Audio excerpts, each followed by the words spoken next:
It's not that pseudoscience and superstition and New Age so-called beliefs and fundamentalist zealotry are something new.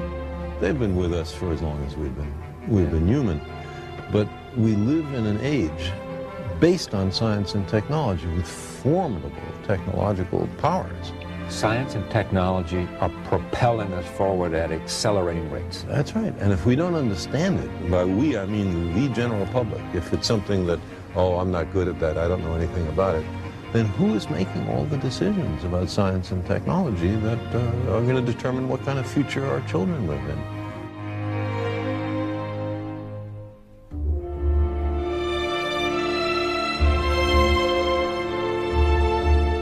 What's the danger of all this? I mean, you know, this is not the thing that... There's two kinds of dangers. One is what I just talked about, that we've arranged a society based on science and technology, in which nobody understands anything about science and technology, and this combustible mixture of ignorance and power, sooner or later, is going to blow up in our faces.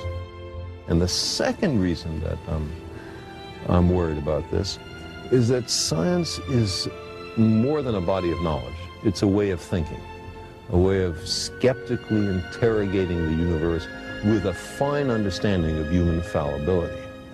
If we are not able to ask skeptical questions, to interrogate those who tell us that something is true, to be skeptical of those in authority, then we're up for grabs for the next charlatan, political or religious, who comes ambling along.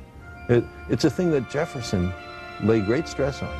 It wasn't enough, he said, to enshrine some rights in a Constitution or a Bill of Rights. The people had to be educated, and they had to practice their skepticism and their education. Otherwise, we don't run the government. The government runs us. You see, people read the stock market quotations and financial pages. Look how complex that is. People are able to look at sports statistics. Look how many people can do that. Understanding science is not more difficult than that. It doesn't involve greater intellectual activities.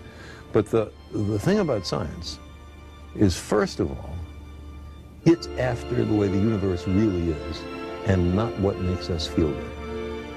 And a lot of the competing doctrines are after what feels good and not what's true. There are millions of people who understand science does not prove religion, because religion is faith-based.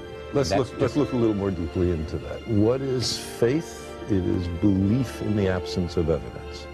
Now, I don't propose to tell anybody what to believe, but for me, believing when there's no compelling evidence is a mistake.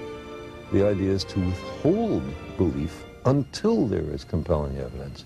And if the universe does not comply with our predispositions, okay, then we have the wrenching obligation to accommodate to the way the universe really is. So who is more humble?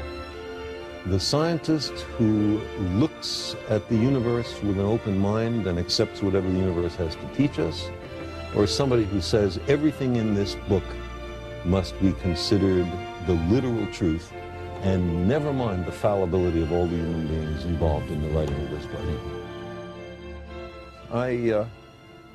I lost both my parents about 12 or 15 years ago, and I had a great relationship with them. I really miss them. I would love to believe that their spirits were around somewhere, and I'd give almost anything to spend 5 minutes a year with them. Do you hear their voices ever? Sometimes. About 6 or 8 times since their death, I've heard it. Carl, just in the voice of my father or my mother. Now, I don't think that means that they're in the next room. I think it means that they're in your head. I've had an auditory hallucination. I was with them so long, I heard their voices so often. Why shouldn't I be able to make a vivid recollection? Here's what's interesting about this for me. You convinced me a long time ago that it was arrogant for me or for anyone else to believe that there wasn't some life outside of our To exclude the possibility. To exclude the possibility was an arrogance of intellect that we should not assume. You couldn't prove it, you didn't know it was there, but the arrogance for you. Right, we don't know if it's there, we don't know if it's not there, let's look.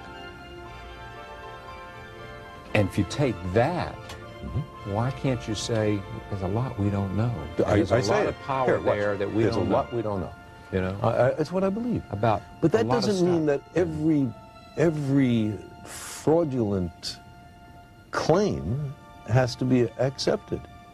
We demand the most rigorous standards of evidence, especially on what's important to us. So if some guy comes up to me, and a channeler or a medium, and says, I can put you in touch with your parents.